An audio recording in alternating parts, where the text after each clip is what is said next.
Welcome to Swaroopa world అండి. ఈరోజు పండు మిరపకాయలతో వెలక్కాయ పచ్చడి తయారు చేసుకుందాం. పచ్చికాయతో పచ్చడి వగరుగా ఉంటుంది, పండిన కాయ అయితే కొంచెం స్వీట్గా ఉంటుంది. పచ్చిగా కాకుండా మరీ పండుగా కాకుండా కొంచెం ముదిరిన వెలక్కాయ బాగా పుల్లగా ఉండి పచ్చడి చాలా రుచిగా ఉంటుంది. వెలక్కాయలు కొబ్బరికాయల్లాగా గట్టిగా ఉంటాయండి. ఈ కాయ పగలగొట్టి లోపల ఉన్న గుజ్జుతో పచ్చడి తయారు చేసుకోవాలి. రాయి మీద పెట్టి గట్టిగా కొట్టాలి. ఇలా పగిలిన వెలక్కాయ నుండి గుజ్జు తీసి చిన్న ప్లేట్లో వేసుకుందాం.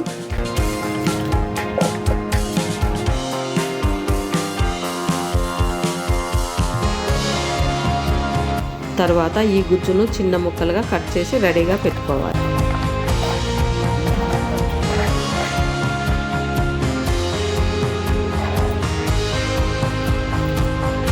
వెలక్కాయ పచ్చడి పచ్చిమిర్చి, ఎండుమిర్చి, పండు మిర్చితో తయారు చేసుకోవచ్చు.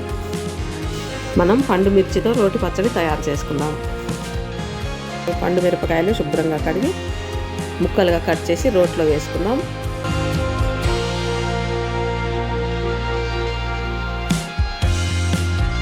ఈ ముక్కల్లో కొంచెం ఉప్పు, కొంచెం పసుపు వేసి దంచుకోవాలి. రోటి పచ్చళ్ళు చేసుకునేటప్పుడు చాలా జాగ్రత్తగా నూరుకోవాలి. కంట్లో కొంచెం పడినా కన్ను బాగా మండుతుంది.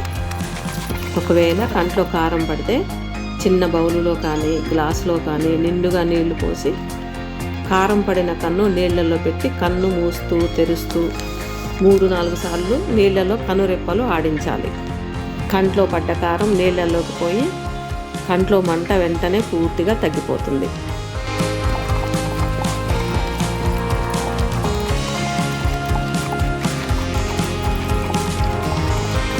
కొంచెం మెత్తగా అయ్యాక 10 ఎల్లిపాయలు వేసి దంచుకుందాం.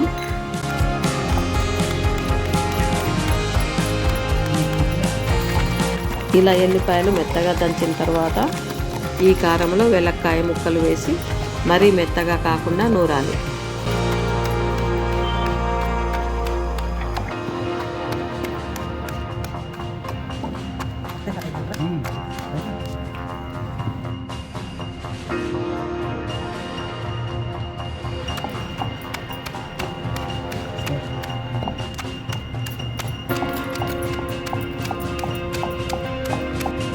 చిన్న రోలు కదా, ఒకేసారి ఎక్కువైందండి.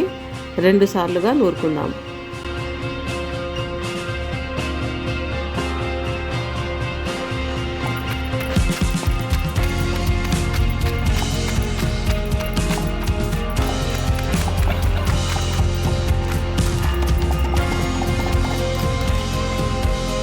ఇలా నూరాక ఒక ప్లేట్లో వేసుకొని తాలింపు వేసుకుందాం.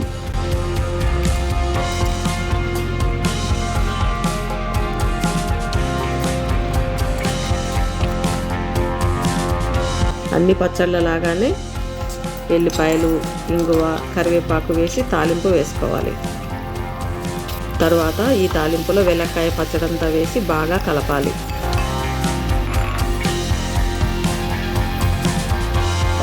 అర స్పూను మెంతులు, అర స్పూను ఆవాలు, అర స్పూను జీలకర్ర, 1 స్పూను ధనియాలు నూనె లేకుండా వేపి మిక్సీ చేసుకోవాలి. ఆ పొడిని 2 స్పూన్లు ఈ పచ్చడిలో వేసుకుందాం. వెలక్కాయ పచ్చడిలో చింతపండు కానీ నిమ్మరసం కానీ అవసరం లేదండి. వెలక్కాయ పుల్లగా ఉంటుంది. సర్వింగ్ బౌల్లో వేసుకున్నాం. వెలక్కాయ పచ్చడి ఆరోగ్యానికి కూడా చాలా మంచిది. వెలక్కాయలో చాలా విటమిన్స్ కూడా ఉంటాయండి.